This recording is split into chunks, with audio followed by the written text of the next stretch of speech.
Chào mừng tất cả quý vị khán giả đang quay trở lại với chương trình Love Win. Chương trình của chúng tôi được thực hiện bởi Lucas Movie. Chương trình của chúng tôi dành cho tất cả các cặp đôi LGBT trên khắp mọi miền đất nước Việt Nam. Và cùng đồng hành với Thiên An ngày hôm nay vẫn là mẹ Phi Hà sẽ cùng đồng hành trong suốt buổi nói chuyện ngày hôm nay. Và trước khi trò chuyện với cặp đôi của chúng ta ngày hôm nay thì xin mời tất cả quý vị khán giả hãy cùng theo dõi những hình ảnh sau đây.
Và vừa rồi đó là những hình ảnh rất là lãng mạn và ngọt ngào của cặp đôi Đức Hiền và Sơn Tùng.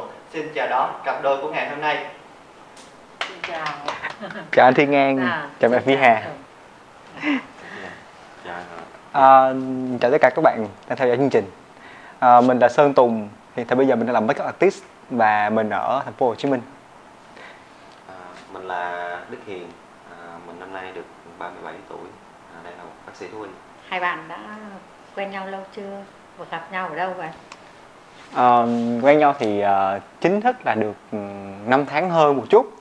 Cái ngày mà chính thức quen là ngày 22 hoặc là 23 gì đó tháng 2 năm vừa rồi. Rồi không nhớ chính xác cái ngày nào, rồi lỡ sau này làm kỷ niệm thì sao? Thế là cả hai ngày đi cho nhiều. Tại vì Tùng nhớ ngày 22 mà anh Hiền nữa, anh Hiền nói là 23. Bây giờ đêm 12 giờ. Là đêm 22. Giao ngày 23. Nhưng mà quen trước đó là đã quen nhau lâu chưa? Biết nhau lâu chưa? Thôi cái này để anh Hiền nói đi. Hiền. Thực ra thì ban đầu là thời gian đó thì con có cũng đi tập tành đi chụp hình cho vui. Mà sau đó có một bạn chung ở trên Facebook. Thì hai người có bạn chung? Dạ có bạn chung, thì vô tình thấy Tùng làm make up, thấy Tùng cũng make up khá là đẹp. Đúng rồi. Cho nên cũng ép để sau này lỡ mình có đi chụp hình mình nhờ thì cũng để đó. Có nghĩa là anh Hiền đi chụp hình cho người khác hay là không? Anh Hiền là chụp hình cho mình á. Đi chụp hình đó là tự làm model cho chính mình. Đúng rồi. Thì ép xong rồi để đó cũng ép là tháng 9 năm ngoái, nhưng mà mãi đến sinh nhật của Tùng là tháng 12 mới Facebook báo, thì mình cũng lịch sự nhắn tin chúc mừng vậy thôi. Mà dầu khi mà ép thì cũng thỉnh thoảng cũng theo dõi, thấy có mấy cái status cũng dễ thương thì cũng like. Ví dụ Nhiều lắm sao nhớ được, ngày em post tới mấy cái status luôn. Mỗi ngày có khi cả 2 cái status một ngày. Thì cũng nhắn chúc mừng, rồi Tùng cũng lịch sự cảm ơn. Và sau đó cũng bẵng đi một thời gian thì có một dạo thì Tùng bị bệnh, cũng đăng lên Face thì mình cũng nhắn nói thăm. Hình như là hồi đó bị té cái gì này? Không, lúc đó con bị cảm. Con chắc con bị cảm, nhức đầu cái mặt. Cái ông nhắn tin là khỏe chứ em này là kia, xong lúc đó tại vì con đăng hình lên trên Facebook xong bị block Facebook luôn. Cái là không trả lời được, đọc thôi mà không trả lời được, rất là tức. Đợi 7 ngày sau mới trả lời được. Mới là thôi cảm ơn anh tại em đã khỏe rồi. Cũng giải thích là em bị block Facebook. Là bị Facebook bị hack á? Không, bị block do đăng hình. Nó không cho đăng hình. Đúng rồi. Thấy chưa? Rồi cũng trắc trở cái đoạn khoảng thời gian khoảng 7 ngày rồi sau đó thì sao? Thì ban đầu cũng nghĩ là chắc không biết có chuyện gì không. Thôi để em kể cho. Lúc đó là mình bị block Facebook xong, chứ mình được mở ra rồi. Khi mình cảm ơn xong mình nói chứ Cảm ơn anh. Rồi ông cũng nói qua nói lại một thời gian, cái mình nói chứ cũng nói chuyện lâu rồi mà không có gặp nhau bao giờ, thôi có gì đi cà phê hay là đi xem phim gì đó cũng được. Ai là người chủ động đây này? Tại vì không, tại vì người ta cảm ơn mình, người ta hỏi thăm mình thì mình phải cảm ơn lại. Đúng rồi. Thì mình cũng nói luôn là lâu quá không gặp, thôi có bữa nào mình xã giao vậy mà, không bữa nào ra ngoài đường thì mình gặp nhau. Nhận lời thiệt. Rất là Rồi sau đó thì sao? Thì hẹn đi cà phê. Nhưng mà hẹn đi cà phê xong rồi cuối cùng là rủ đi xem phim luôn. Tùng không thích cà phê. Tại vì không biết uống cà phê không được. Uống cà phê mà rủ đi cà phê. Giống như là có cái cớ vậy, cô mình rủ đâu giờ đi uống cà phê. Rồi, đúng không? Tại vì con rủ đi nhậu mà ông không biết nhậu. Con đây rủ đi cà phê thì không uống cà phê được. Thì bên này không uống cà phê, rồi xong là đi xem phim. Dạ. Cả hai đều thích xem phim. Tùng nó khoái liền rồi. Đi xem phim. Sau cái hẹn nhau xem phim, cái ông hỏi chứ thôi giờ để anh qua anh chở. Cái nói xong đi riêng đi chung đi tới mình có hẹn đó được rồi. Thì người ta ga lăng. Thì thôi nói chứ thôi đi chung đi cho nó tiện. Tình cảm. Cho nó chuyện. Rồi có chịu không? Thì cũng được. Thì cũng được. Thì mình đồng ý là ok thì tới 7 giờ đi rồi anh qua đó nghe. Nhưng mà qua nhà hay là qua nhà không, mình cũng gan đó, mình chẳng biết qua nhà luôn. Xong cái qua nhà cái ông đó mở cửa ra cái mình thấy chết cha, sao ông này nhìn giang hồ quá ta. Lúc đó mặc đồ gì? Lúc đó anh Hiền mặc Hiền nói làm sao? Anh Hiền cũng mặc đồ bình thường, cũng áo thun quần jean bình thường thôi. Nhưng mà tại lúc đó nhìn ông đen thui lùi. Cảm giác ban đầu. Đúng rồi. Sao ông này giang hồ ta, mình kiểu giống trai thẳng á mà kiểu là hơi lầm không cà chớn là kiểu hơi bậm trợn vậy đó. Cái mình mới rồi không hợp gu thôi có ráng đi lần đầu tiên đi. Xong rồi về cái mình né sau. Cái mình leo lên xe. Cái ông đi, sao ông nói câu đầu tiên là nói cái gì đó không nhớ, nhưng mà ông nói thì mình nói rồi sao ông hút thuốc lá nữa, là dẹp rồi đó, là mình dẹp luôn trong đầu mình, dẹp luôn rồi đó, là dẹp luôn rồi đó. Không, thực ra là không. Thứ nhất là nhìn mặt thì vừa đen xong rồi bậm trợn rồi hút thuốc lá là mình cho qua đường rồi, xong rồi đã lên đường rồi. Thì đi xong cái tới nơi tới Vitexco thì phim còn sớm quá chưa có vô xem, cái thôi đi ra phố đi bộ. Thì đi vào cái John 7887 đúng không? John 87. Cái vào đó mới ăn nhẹ cái gì đó thì ngồi ăn nói chuyện. Trời, mình không nói quá trời nói luôn. Ông cho mình ông kêu cho mình một lon bia, cậu thì uống nước suối. Cho nói ủa sao anh không uống bia? Nhậu. Không biết nhậu. Xong rồi thấy có mâu thuẫn không? Hút thuốc nhưng không biết nhậu. Rồi điểm cộng. Điểm cộng là ngày hôm đó mình nói rất nhiều, mình cảm thấy là mình nói rất nhiều. Ông chỉ ngồi ông nghe và ông gật đầu rồi ông cười thôi. Mình nói chao, khi nào mình nói nhiều quá thì ông về ông không chịu không ta? Ông thấy mình hơi bị vô duyên không ta? Nhưng mà trong cái thời gian lúc mình nói mình thấy là ông hiền lắm. Tại cách nói chuyện rồi những cái mà thông tin mình khai thác được, rồi ngay cả cái việc là rất là tử tế khi mà đứng lên đi ra ngoài hút thuốc, xin phép đi ra ngoài hút thuốc trong vòng 2-3 phút gì đó rồi quay trở lại bàn để ngồi. Tại biết mình không thích hút. Thì mình thấy là cũng được. Cũng được. Bây giờ lúc đó là trạng thái bắt đầu thay đổi. Không, nói chung là ok ông này cũng được, bạn bè về thì cũng quý thương, tức là cũng không đến mức mà mình không thể làm bạn bè được. Ok rồi mình xác định là như vậy. Cái vô coi phim xong thì từ lúc mà coi phim tới khi mà đầu tiên cho đến khi cuối bộ phim thì hoàn toàn là không đụng chạm vào người mình. Và mình rất thích cái điều đó, tại vì mình không thích có một số bạn thì vào xem phim thường hay nắm tay rồi hay thế này thế kia mình không thích. Và bạn này rất là điểm cộng ở chỗ đó. Và ngay cả cái thời gian trên xe rồi bạn cũng không thắng gấp. Không thắng gấp, không cố tình thắng gấp. Cho nên là sau đó khi mà về nhà thì mình nhắn tin cảm ơn. Và mình cũng hỏi là hôm nay em có nói nhiều quá không? Anh nghe cái nhức đầu không? Thì trả lời là không. Nhưng mà có vẻ như là Tùng thay đổi cái suy nghĩ về đúng. Tức là lúc đầu là mình xác định là rõ ràng là không làm bạn bè gì hết, dẹp qua một bên, nhưng mà sau đó ok làm bạn cũng được. Nhưng mà vẫn giữ ở một cái mức độ chỉ là bạn thôi. Ở mức cái độ lịch sự và chấp nhận đã đi rồi thì phải vui vẻ. Đúng rồi, chứ không đến mức mà ok xong từ lần đi về là tạch luôn, là không có. Từ thì cũng thấy là cũng nói chuyện được. Nhưng mà khi anh Hiền nhận được tin nhắn của Tùng thì anh Hiền, cảm giác của anh Hiền như thế nào? Thật ra đó đi thì mình cũng cảm thấy vui. Mình thấy là Tùng mặc dù đúng là có nói nhiều nhưng mà khá là dễ thương, không vấn đề gì cả. Tại thật sự thì mình cũng là thuộc tiếp người rụt rè nhút nhát. Nói chung là nó thẳng là ít nói lắm, nên khi mà nếu mà gặp Tùng cũng ít nói nữa thì hai đứa đi sẽ rất là nhàm chán. Đúng rồi, mà gặp Tùng là thấy chấm liền đúng không? Đẹp trai, trắng trẻo. Không, nó không có chấm liền cô. Cung chảnh không có chấm liền. Rồi sau đó thì như thế nào? Sau cái đêm hôm đó, cái đêm hôm ấy, cái đêm định mệnh mà rồi sau đó là lúc là cũng gần Tết rồi, sau đó mình còn hẹn đi coi phim một lần nữa đúng không? Thì lần đó thì cũng nói chuyện bình thường, cũng vui vẻ thoải mái, không có gì hết. Và về thì vẫn nhắn tin trả lời là cảm ơn em, cảm ơn anh vậy thôi.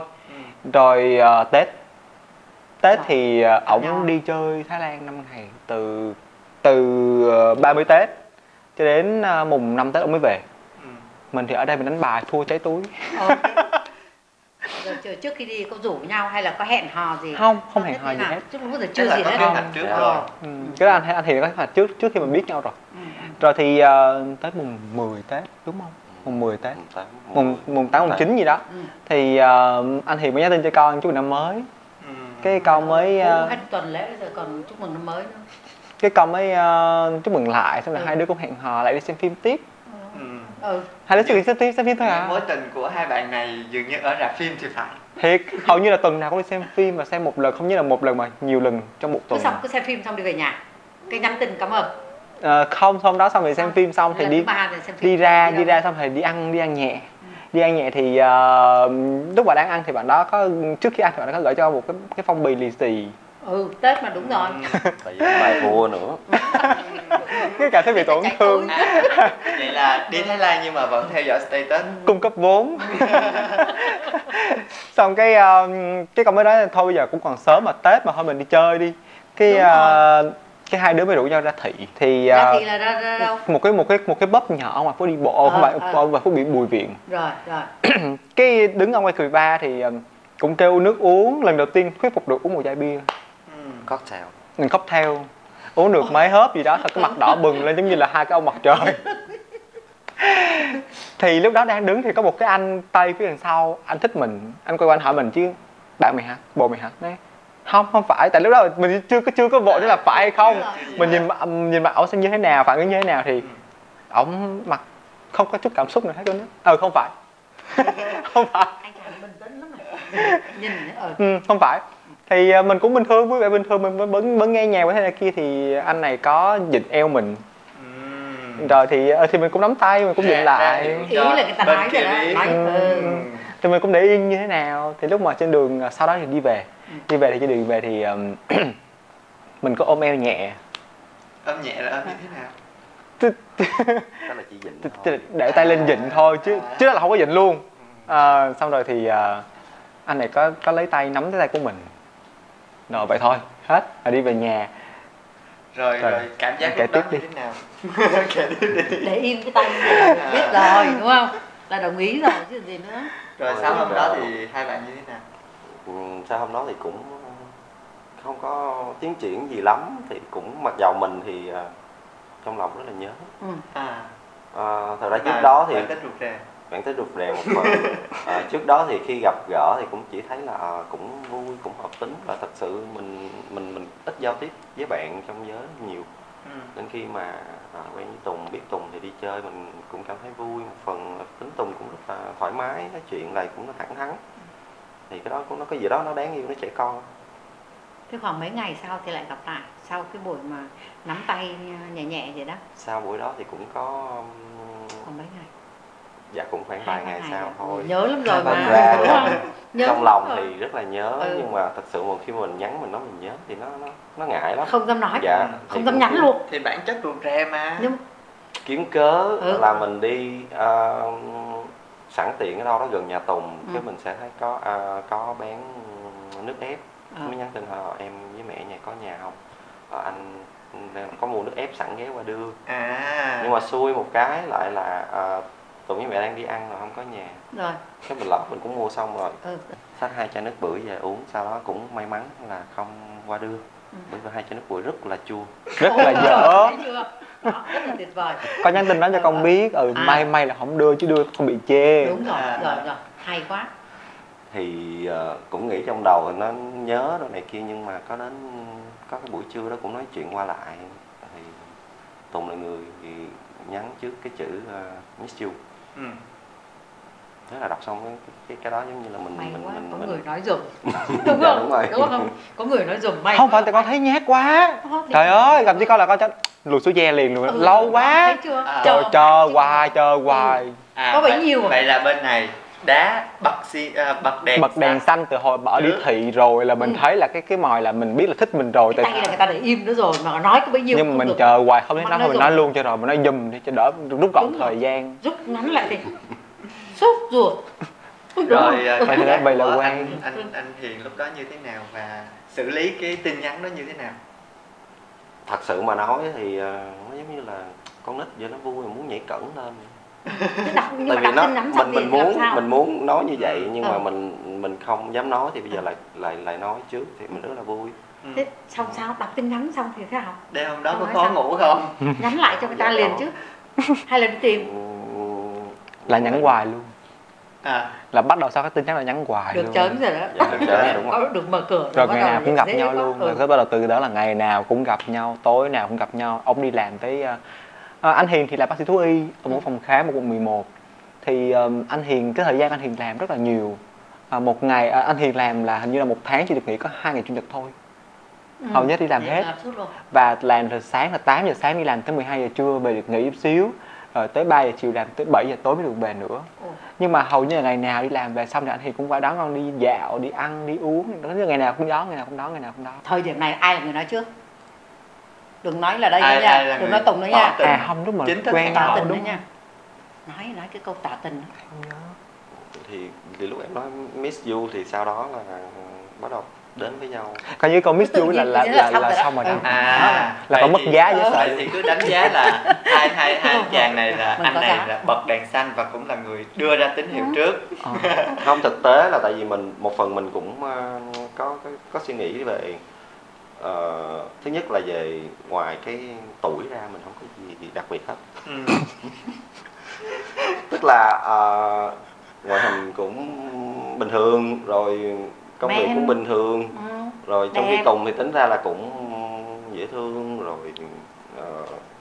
nên mình chỉ sợ là không xứng, không phù hợp, không tự tin lắm. Đúng, không tự tin. Tại bản tính nhút nhát. Không, mà thật sự là không phải là không tự tin. Thật sự là khi mà nói chuyện rồi, tiếp xúc rồi mới thấy anh dễ thương. Chứ còn nếu mà ngay lần đầu tiên mà nhìn mà cái là để mà say nắng thì không.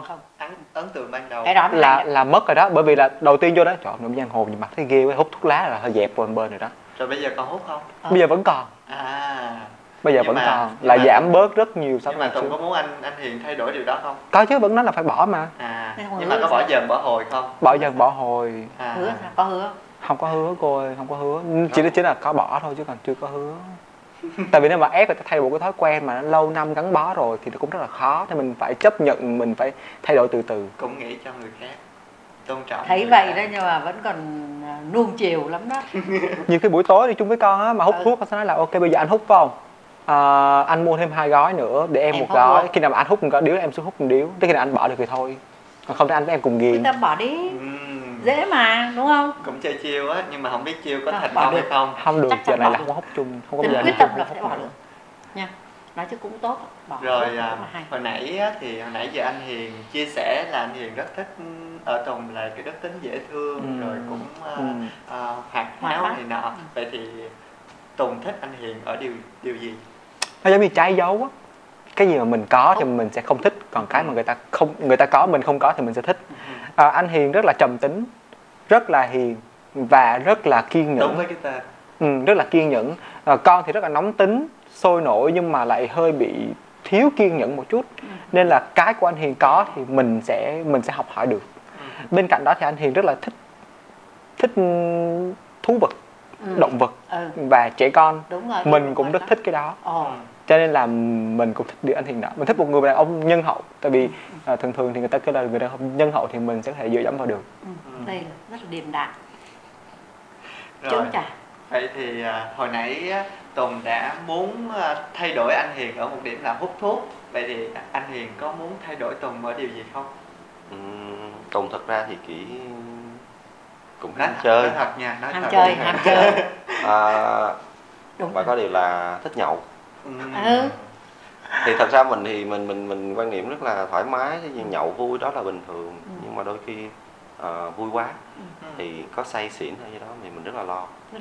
Thông thường thì mình sẽ không, mình cũng có đi chung. Còn những trường hợp mình không đi chung mà mình chỉ lo lắng là say xỉn rồi chạy xe rồi này kia, thật sự là lo đó.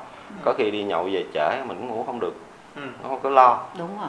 Rồi giận thì không hẳn là giận, nhưng mà mình cứ kiểu khó chịu, ít ra phải về tới nhà rồi mình mới yên tâm. Thấy thì chưa? Đi đâu cũng về sớm. ví dụ có nhậu nhẹt vui vẻ thì bình thường, nhưng mà đừng có để mình xỉn quá thôi. Hoặc là đi Grab. Chỉ duy nhất điều đó thôi. Không, bây giờ Grab ba có đẹp trai nữa. Không chắc. Nè, nhưng mà như vậy đó, nghe chàng anh Tứ như vậy đó thì làm sao? Có ghen không? Không ghen. Có phải ghen không? Không, nó không ghen thì không đúng. Đây cũng đây là nhiều người mình có người yêu đẹp đúng. và đúng là nhiều người thích thì mình phải lo lắng phần nào.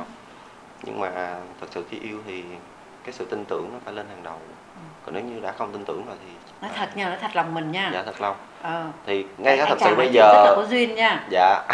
Thiệt mà gặp một lần đó là nhớ rất là lâu. Không, mà thực sự là con cũng tại lòng tin lắm, bởi vì là mỗi lần mà Facebook ai đó mà trên Facebook hay Instagram mà có nhắn tin cưa cẩm gì con là con đưa cho ông coi hết. Hoặc là con có thông báo hết. Để cho ông biết, mặc có một số người thì mình sẽ không cho coi mặt. Không, mà đương nhưng nhiên mà là mình này sẽ cho biết những cái trường hợp mà cưa cẩm mà mình không đồng ý thì mình cho coi hết.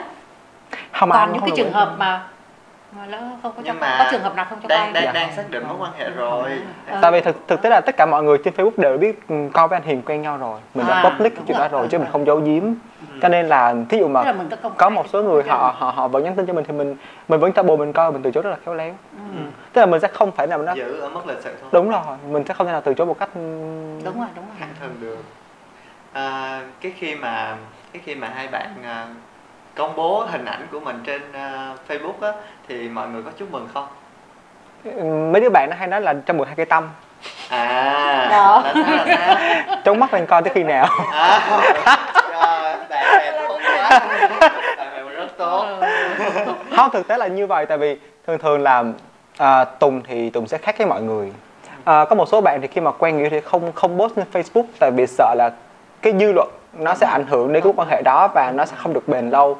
Và họ sợ cái điều thứ hai là mình post lên như vậy, mình có chắc chắn là mình sẽ đi với nhau lâu dài hay không. Lỡ như hôm nay post ngày mai chia tay thì nó lại rất là buồn cười. Nhưng mà Tùng thì Tùng không quan tâm, không quan điểm chuyện đó. Tùng thích là khi mà mình post cái đó người đó lên, tức là mình đang công khai mối quan hệ với người đó để cho mọi người xung quanh được biết mình đang nghiêm túc. Còn cái chuyện mà đi được bao xa với nhau nó là phụ thuộc nhiều yếu tố khác. Đúng.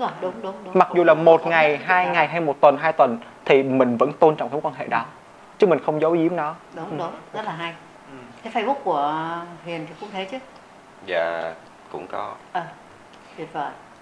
Cảm ơn phần chia sẻ rất là thật lòng của hai bạn. Và để thay đổi không khí của chương trình ngày hôm nay thì xin mời hai bạn hãy cùng tham gia một trò chơi nho nhỏ cùng với chương trình nhé. Bây giờ hai bạn đã có trên tay 2 tấm bảng và trò chơi của chúng ta sẽ bắt đầu như sau. Thiên An sẽ đọc những câu hỏi dành cho hai bạn và chú ý nha, đừng copy nhau để xem hai bạn có thực sự đồng điệu với nhau hay không. Rồi, câu hỏi đầu tiên xin mời hai bạn lắng nghe kỹ nhé. Chuyến du lịch chung đầu tiên của cả hai là đi đâu? Xin mời câu trả lời. Trời ơi. Hay lắm. Hai bạn đi Bình Ba vào thời gian nào? Tháng 4. Tháng 4. Đầu tháng 4, tuần đầu tiên tháng 4. Kế hoạch của hai bạn đi Bình Ba, tại sao lại chọn Bình Ba là cái nơi đầu tiên mà hai bạn lại đi du lịch với nhau? Tại vì cả hai cùng chưa đi cái điểm đó.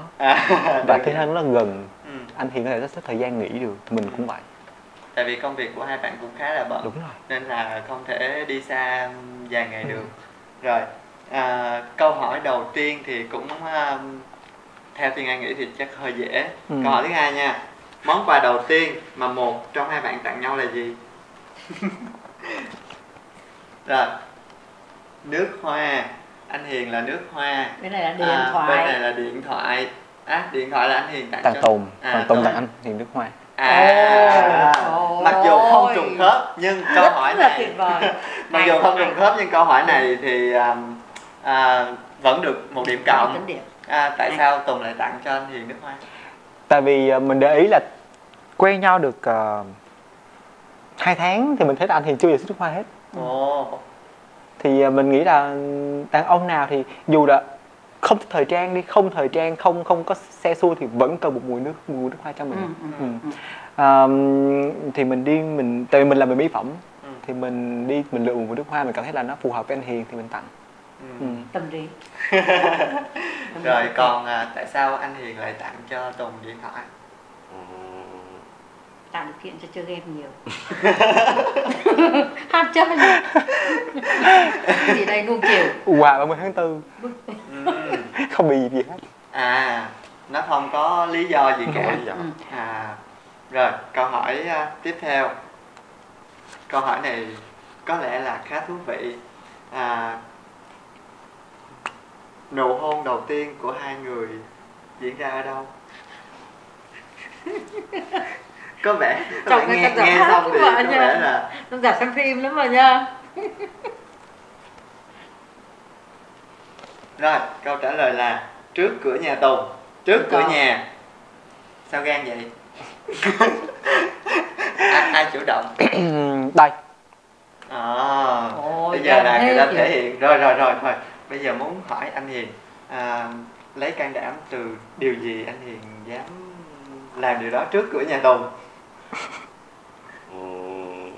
Trước cửa nhà vắng teo à, có ai đâu. Chắc là giờ đưa về đúng không? Đưa về, lúc đó tối rồi, 11:12 giờ rồi. Hai đứa đi xem phim về buổi tối. Thì gì cứ chia sẻ, cứ nói thẳng ra đi, có gì đâu mà thì vậy á. Mình thấy sao hoài không chịu vô, không chịu đi về. Cứ đứng hoài. Cái đoán được cái gì? Đoán được không? Đoán được. Đừng có nói chủ động nữa nha. Không. Tính. Cái lúc này mình phải giữ giá. Cái cho anh Hùng cả nhà. Thì không đi. Hỏi luôn hả? Luôn mà nghĩ luôn hả? Giờ này lúc đó bắt đầu gan rồi, bắt đầu chịu hỏi rồi. Khi mà lớn người ta không cho rồi hả? Không, cô biết là con sẽ cho nên là sẽ dạy cho nó. Nhìn đến mà làm sao rồi. Con cũng dễ dãi. Rồi, tuy là giữ giá nhưng mà thôi thì cũng thích mà. Nhưng mà không lẽ chủ động trước. Và cái thói quen đó là cho tận bây giờ luôn, là vẫn còn, là ngày nào đi về là bắt buộc phải hung. Rồi cho bây giờ đã chưa? Bắt cổng kệ người ta. Bình thường. Mình không làm việc của mình mà. Bình thường mà, đúng rồi. Rồi, câu hỏi này lại tiếp tục một điểm cộng dành cho hai bạn. Hai bạn nghe câu hỏi tiếp theo nhé. Ai là người hay giận hờn hơn? Chắc là đâu có ai giận đâu. Thì người này cũng không giận đâu. Người kia thì rất là đàn anh rồi, rất là điềm tĩnh rồi. Nhưng mà có rồi, không? Một bạn đã trả lời xong. Không có trả lời luôn, tại vì trước giờ không có giận, không bây giờ chứ. Một người giận rồi nha, cho hay đó, cẩn thận suy nghĩ lại đây. Chắc con giận nhiều. Thấy viết rồi chưa kìa. Suy nghĩ kỹ nha. Chắc tuồn quá. Phải có câu trả lời. Hết tuồn giận. Rồi. Không ai kìa. Thì có nói rồi chứ. Tức là con không ai giận hết, cả hai đứa chưa có giận nhau bao giờ. Không nhận hay nhỉ. Rồi, vậy thì cái mối quan hệ này có vẻ nó êm ả, vui vẻ. Chuyện tình bên rạp phim và rất êm ái. Rồi, câu hỏi cuối cùng, ai là người hay cằn nhằn hơn? Tùng. Tự nhiên trả lời trước. Tự nhiên em cái đáp án đó không chưa chắc là nha. Tùng con hay cằn nhằn lắm. Hai bạn này rất là đồng điệu. Ví dụ cái gì? Hút thuốc nhiều cũng cằn nhằn. Đúng. Hiền quá cũng cằn nhằn. Cũng đúng luôn. Con đi nhậu mà ở nhà xong không chịu ngủ sớm con cũng cằn nhằn. Người ta đi nhậu về không ngủ sớm cũng cằn nhằn. Người ở nhà người ta chưa cằn nhằn nữa. Không, tức là con đi nhậu mà con nói là về nhà, ở nhà thì ngủ sớm mà đi làm. Sao đi làm mà không chịu. Cứ thức tới 4 giờ sáng vẫn thức. Tùng nói nghe nè, đi nhậu tới 4 giờ sáng hả? Dạ đúng rồi. Không, nhưng mà không phải là nhậu, mà chỉ là ngồi ngoài đó, ngồi chơi với bạn bè, ngồi uống một xíu thôi à, nhưng mà tức là lâu lắm mới ngồi nói chuyện với nhau như vậy thì tới 4 giờ. Nhưng mà người ta không cằn nhằn thì thôi. Nhưng mà Hiền không cằn nhằn. Không cằn nhằn, mà thái độ cô nhắn tin là biết là giận rồi, chứ là mình cằn nhằn lại. Đương nhiên rồi. Tớ mà nấu cơm xong rồi ra đây mà không về đúng giờ đầu tiên ra điểm mâu thuẫn nha. Hồi nãy là bảo là không ai giận nhau, không ai giận ai hết, nhưng mà bây giờ lại là tại vì giận nhưng mà cái thái độ là giận đó mình biết thì nhưng mà mình sẽ hỏi trước, mình sẽ làm thế là kia trước, chưa có phải là giận. Người ta làm gì rất là khéo, đúng rồi đó. Nhưng mà ngược lại nếu như người khác thì người ta sẽ cằn nhằn Tùng chứ không phải để chờ Tùng cằn nhằn đâu. Rồi mỗi lần mà Tùng cằn nhằn thì anh Hiền xử lý cái vấn đề đó như thế nào? Đây là cười thôi. Anh chỉ cười. Đó, biết trước mà. Hạnh phúc quá, bởi sao nó cằn nhằn. Đúng không? Tại vì thật ra Tùng cằn nhằn cũng đáng yêu. Cũng đáng yêu, đúng rồi. Theo mình giống như là mình khi mà mình yêu rồi thì nhiều cái chẳng hạn như sáng ngủ dậy mặt mà còn sai ke mình cũng cảm thấy đáng yêu, hay là lúc nào mình sai giờ mà cằn nhằn cũng vẫn còn đáng yêu, thấy không? Bí quyết ạ. Giá còn dữ lắm đó, qua 5 câu hỏi thì phần nào thì khán giả cũng được biết sự đồng điệu của hai bạn như thế nào. Và bây giờ chúng ta sẽ quay trở lại với phần trò chuyện với phần tiếp theo của chương trình.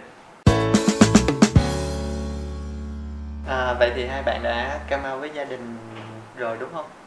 Rồi. Quá trình come out có khó khăn gì không? Tùng nói trước đi ha. Tùng thấy cũng dễ dàng lắm. Đối với Tùng nói thiệt là bởi vì là con cái, ba mẹ sinh con cái ra thì thực tế là nếu mà mình chịu khó để ý chút xíu là mình biết liền con đúng. Mình có phải là gay hay không. Chính xác. Ví dụ như Tùng đi, từ bé đến lớn là Tùng thích chơi những trò của con gái. Ví dụ hồi xưa học mẫu giáo đi, mọi người ai cũng chơi Tây Du Ký, đóng Tam Tạng, đóng Đường Tăng, đóng Chú Bách Giới, đóng Ngộ Không, mình đóng Yêu Tinh Nhìn Nhện. Tại sao lại từ nhỏ thì đó mình vô tư. Rồi từ bé đi, trường mẫu giáo đi, mọi người ai cũng hỏi chứ giờ học gì, học võ, học vẽ, học này nọ kia, không, mình học múa. Có một mình cái lớp đó có mình học múa thôi. Nguyên trường luôn có mình học múa thôi. Thì kể giờ sao giờ đó mình thấy là mình khác người rồi. Bạn bè cũng chọc mình bóng BD là kia, mình lúc đó mình không định nghĩa được là cái gì, nhưng mình hiểu là mình khác với mọi người. Rồi. Thì tới năm mình 17 tuổi là lớp 11, lúc đó có bồ lần đầu tiên. Thì giờ sao giờ thì về nói với mẹ. Làm sao? Nhưng mà bồ con trai ngay. Trai, con trai rồi. Cái thì cũng về kể với mẹ nghe. Thì cũng rất may mẹ tôi là một người khá là hiện đại, rất là open về chuyện đó. Và lúc đó chắc nghĩ là mẹ cũng có sốc, tức là tại sao con mình về nói mình rất là thản nhiên như vậy. Nhưng mà sau đó thì mẹ cũng tư vấn cho là mình nên yêu như thế nào, mình khi mà gặp bạn thì mình nên như thế nào, lựa người như thế nào, bla bla bla. Và từ đó về sau là tất cả những người nào mà Tùng quen chính thức thì đều được mẹ biết, đều dắt đi gặp mẹ hết. Rất nghiêm túc, đúng không? Và anh Hiền cũng về nhà rồi, cũng gặp mẹ rồi, mẹ hay nấu ăn cũng hay kêu anh Hiền qua ăn. Còn anh Hiền thì sao? Anh Hiền sao? Anh thì khác. Bố mẹ thì thật sự rất là thương, nhưng mà về thấu hiểu về vấn đề này thì vẫn chưa. Và thật ra thì anh come out với gia đình khoảng năm 2014, đó là đã 30 mấy tuổi rồi. Và cũng có một vấn đề xảy ra trong giai đoạn đó, thì ba mẹ cũng thật sự không vui. Và đến hiện tại không phản đối, nhưng cũng chưa hẳn là chấp nhận hoàn toàn. Thì anh vẫn dẫn Tùng về, cũng báo cho nhà biết, tức là gia đình hầu như là biết hết rồi. Nhưng mà là cái chuyện mà đó là cái thuận lợi lắm rồi. Dạ, cũng tôi nói là thuận lợi. Đúng. Nhưng mà về cái sự mà ủng hộ thì không. Nhưng mà được một bên đã đồng ý, đã được ủng hộ rồi, một bên rất là hạnh phúc. Cứ từ từ thôi.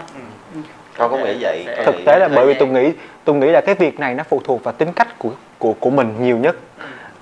Ví dụ tính của Tùng đi, bây giờ thí dụ như gia đình Tùng không đồng ý hoặc phản đối thằng nữa cũng không làm gì với Tùng. Tại vì mình từ bé lớn mình đã tự nghĩ là mình phải rất tự lập, và cuộc sống của mình phải tự quyết định lấy. Mình phải là người quyết định để mình hạnh phúc, chứ không phải là ba mẹ. Nhưng mà mình vẫn phải tôn trọng. Mình chỉ tôn trọng mà mình chỉ thông báo, chứ không phải là hỏi ý kiến có được hay không. Đúng rồi. Được hay không là do mình.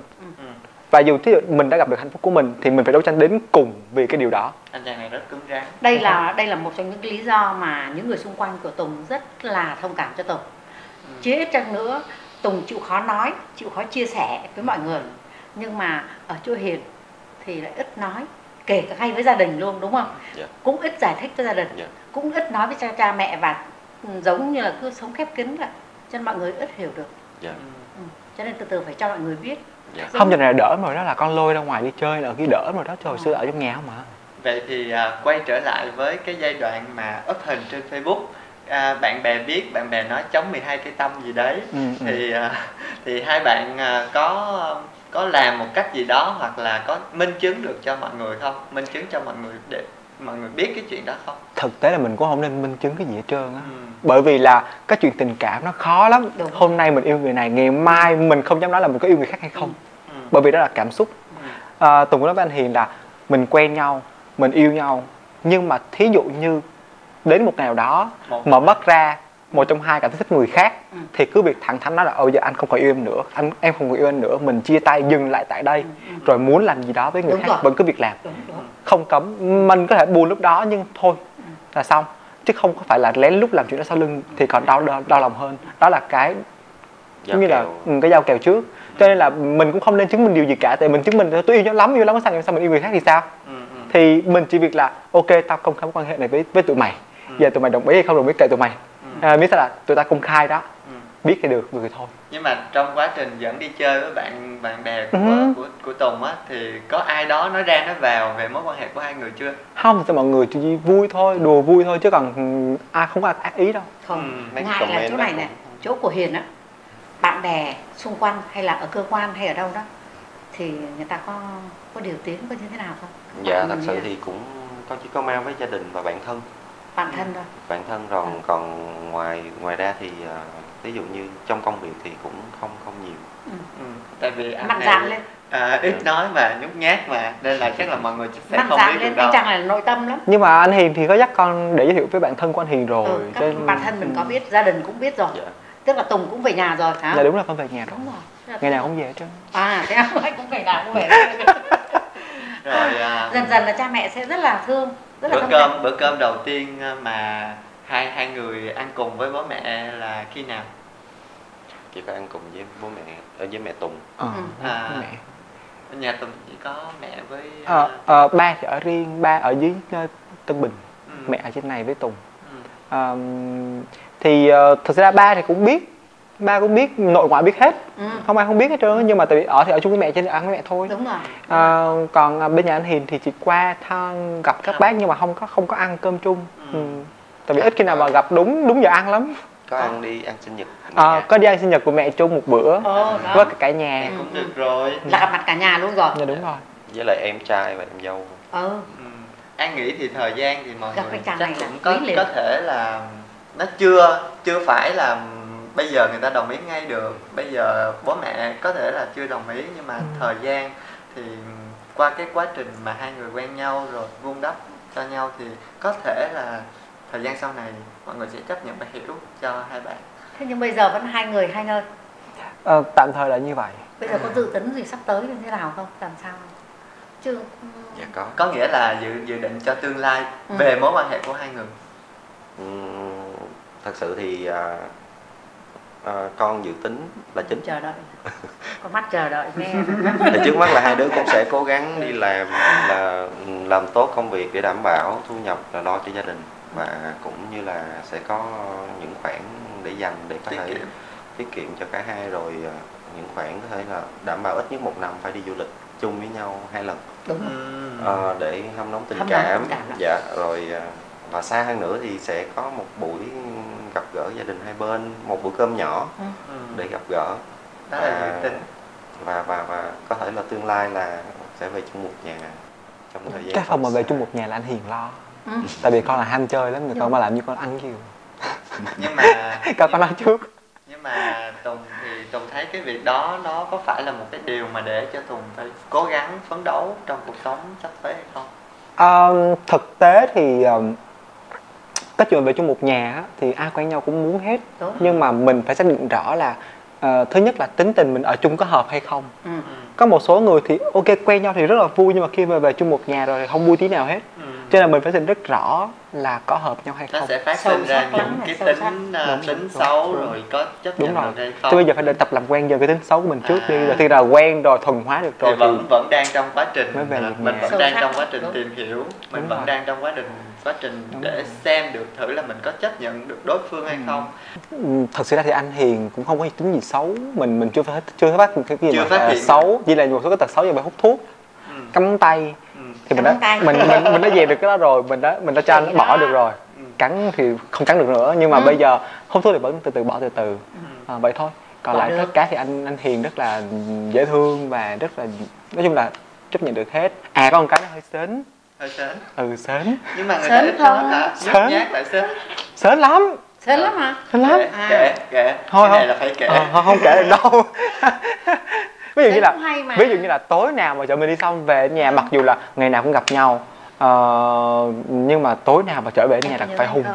Không, phải không mới được vô nhà, không được vô nhà. Đúng rồi, sớm nhiều khi nói chứ không, bây giờ đi về đi, người ta nhìn thôi kệ, mở cửa đi, sao vô nhà không cũng được. Tức là phải tới mức như vậy mới chịu. Rất vậy đó, nhưng mà đôi khi mình thấy cũng dễ thương, Nhưng mà tập một cái thói quen như vậy cũng tốt đó anh. Thì đúng, nó không phải là gây thương nhớ, không phải là một thói quen nữa, mà giống như là sáng dậy thì thông thường anh cũng phải nếu mà ở chung với nhau thì không, có thể là hành động khác, nhưng mà nếu mà không ở chung thì sẽ cầm điện thoại nhắn tin trước. Tụi con cũng vậy lắm đó. Tụi con là bắt đầu sáng nào cũng sẽ nhắn tin nha, anh đi làm nha, em đi làm nha, em đến chỗ làm rồi, buổi trưa anh ăn trưa chưa, anh về nhà chưa, thông báo cho nhau. Buổi chiều tối thì em đi làm hay em đi học gì đó. Đúng rồi, như vậy đến bây giờ cũng vậy. Bạn dẫn bạn Hiền về, Tùng dẫn bạn Hiền về thì mẹ thương Hiền lắm không? Con biết đó, mà tối nào nấu ăn cũng là chứ, mày kêu Hiền qua ăn kìa. Mày hỏi cái đấy đi làm về đó có ăn được không? Người ta nấu. Ăn xong bên này có qua ăn gì? Dạ. Tối chạy qua ăn. Ăn xong rồi tối đó ở đó đi về nhà mình. Về nhà. Ồ, rất là trật tự vậy đó hả? Trật tự. Nhân đây thì An cũng mong muốn hai bạn từng người nha sẽ chia sẻ cảm xúc của mình với ba mẹ của hai bên. Hiền nói trước đi, bây giờ em nói quá trời nói rồi. Nhường cái đi. Con xin gửi đến ba mẹ của con rằng có thể hiện tại ba mẹ vẫn còn đang rất là thất vọng về con, nhưng mà con mong rằng thời gian có thể làm cho ba mẹ hiểu hơn về bản thân con, và con chỉ mong một điều rằng khi con hạnh phúc thì đó cũng là điều làm cho ba mẹ hạnh phúc. Đúng rồi. Và quan trọng là con vẫn sống có ích cho xã hội và là một đứa con ngoan của ba mẹ. Con chỉ nghĩ như đó là đủ. Còn Tùng thì sao? Tùng hả? Chia sẻ gì giờ ta? Mình muốn gửi đến cho ba mẹ của mình chỉ cần một câu thôi, là những lựa chọn của Tùng bao giờ cũng chính xác, và điều đó làm cho Tùng hạnh phúc. Vậy thì ba mẹ chỉ việc là theo dõi cái sự hạnh phúc của Tùng thôi, ngoài ra không cần phải lo lắng gì hết. Khẳng định lại một lần nữa, chắc chắn rằng là quyết định của mình đã trưởng thành rồi, đúng không? Nhưng mà Hiền nói đi một câu gì đó với bên này, ba mẹ bên của Tùng, để cho ba mẹ yên tâm của cuộc sống của hai đứa không? Dạ. Mình tính như thế nào nhỉ? Trời, chỉ cần trong thời gian thương yêu nhau thôi cho anh Hiền quá. Tạo sức ép quá. Có cần không? Con nghĩ không cần Thực đâu. sự mà nói theo cô thì cô nghĩ như này, là cô cũng là một bậc cha mẹ, phụ huynh học sinh tức là cũng bậc cha mẹ, thì cô thấy là làm cha làm mẹ ai cũng rất là thương con, và cái niềm vui của cha mẹ là chỉ cần mong thấy cho các con của mình trưởng thành, hạnh phúc và sống có trách nhiệm với gia đình, với xã hội, thế là tốt rồi. Cho nên cô tin là thế nào ba mẹ của bên của Hiền cũng sẽ rất là thông cảm, rất là thương con và rất là ủng hộ cho con. Và mỗi ngày các bậc phụ huynh đều theo dõi theo các con để xem các con là vững bước từng ngày, và chắc chắn là mong là các con hạnh phúc để ba mẹ yên tâm. Rồi, nhân đây thì An cũng rất là mong muốn hai bạn truyền cảm hứng đến cho tất cả các bạn trong cộng đồng LGBT. Thì xin mời Tùng chia sẻ một chút xíu về cái quan điểm trong mối quan hệ của hai bạn để cho tất cả các bạn LGBT của Việt Nam mình biết được không? Chết cha, bây giờ phải truyền cảm hứng nữa hả ta? Không, mình cứ chia sẻ cảm xúc của mình thôi, mình cứ nói về quan điểm sống, quan điểm trong tình yêu của mình đối với mọi người, để cho mọi người biết. Chết cha, mọi người nhớ stop con lại, tại con nói nhiều lắm. Thực tế thì tôi thấy là bất kỳ một người nào khi mà lớn lên nó cũng cần một cái chỗ dựa về tinh thần. Đúng. Đặc biệt là các bạn LGBT thì các bạn đã không có được một chỗ dựa tinh thần ở phía gia đình rồi, rất khó, đúng không ạ? Vậy thì bây giờ mình nên kiếm cho mình một chỗ dựa tinh thần là một người partner của mình. Cái partner ở đây nó sẽ nhiều hơn lover, bởi vì là nếu mà là người yêu đó thì có thể là sớm hôm nay yêu ngày mai bỏ, nhưng mà là một người partner tức là một người mà sẽ gắn bó mình lâu dài, gọi là một người tri kỷ đi. Thì mình nên chọn một người như vậy. Khi mình có một người như vậy rồi thì mình sẽ dễ dàng chia sẻ cuộc sống hơn và sẽ không bị bế tắc. Và khi mà đã có một người rồi thì mình nên giữ gìn. Tới khi mà bạn đã chia tay người đó rồi, không còn yêu nữa chẳng hạn, bạn vẫn nên giữ mối quan hệ tốt với người đó, bởi vì đó là người chia sẻ với bạn và hiểu rõ bạn nhất. Và khi mà Và thứ hai nữa là với gia đình của mình thì mình nên công khai, mình nên come out, không nên giấu giếm, bởi vì ba mẹ ai cũng biết hết. Đúng rồi. Hoặc là không biết nhiều thì biết ít, chỉ là họ chưa chấp nhận cái sự thật đó thôi. Và mình phải là người làm sao đó để họ tin vào cái việc đó, và họ tin tưởng bản thân mình. Tức là ok, dù con là gay, dù con là les, hay dù con là cái gì chăng nữa thì con vẫn là con của ba mẹ, và con vẫn sống tốt, vẫn hạnh phúc. Đó là quan trọng nhất. Đúng. Hay lắm. Xin cảm ơn lời chia sẻ của Tùng cũng như là của anh Hiền đã đến với cái buổi trò chuyện ngày hôm nay. Thì nhân đây thì chương trình cũng có một phần quà nho nhỏ để dành tặng, xem như là một kỷ niệm của chương trình dành đến cho hai bạn, và xin chúc hai bạn luôn luôn hạnh phúc. Đây là chắc là xin cảm ơn. Chắc là kế hoạch là để sau này về chung một nhà. Cảm ơn hai bạn rất là nhiều khi đã nhận lời tham gia chương trình và chia sẻ cho tất cả mọi người cùng được biết mối quan hệ của hai bạn như thế nào. Xin cảm ơn anh Thiên An, cảm ơn mẹ Phi Hà đã mời hai đứa con đến trong cái chương trình là Love Win, và cảm ơn tất cả các bạn đang theo dõi chương trình. Hy vọng rằng chương trình sẽ ngày càng lớn mạnh hơn và phổ biến hơn đến cộng đồng LGBT, để giúp cho mọi người có một cái động lực cũng như là truyền cảm hứng cho mọi người trong tình cảm. Xin cảm ơn hai bạn rất nhiều. Và đến đây thì thời lượng chương trình của chúng tôi xin được khép lại. Xin kính chào và hẹn gặp lại.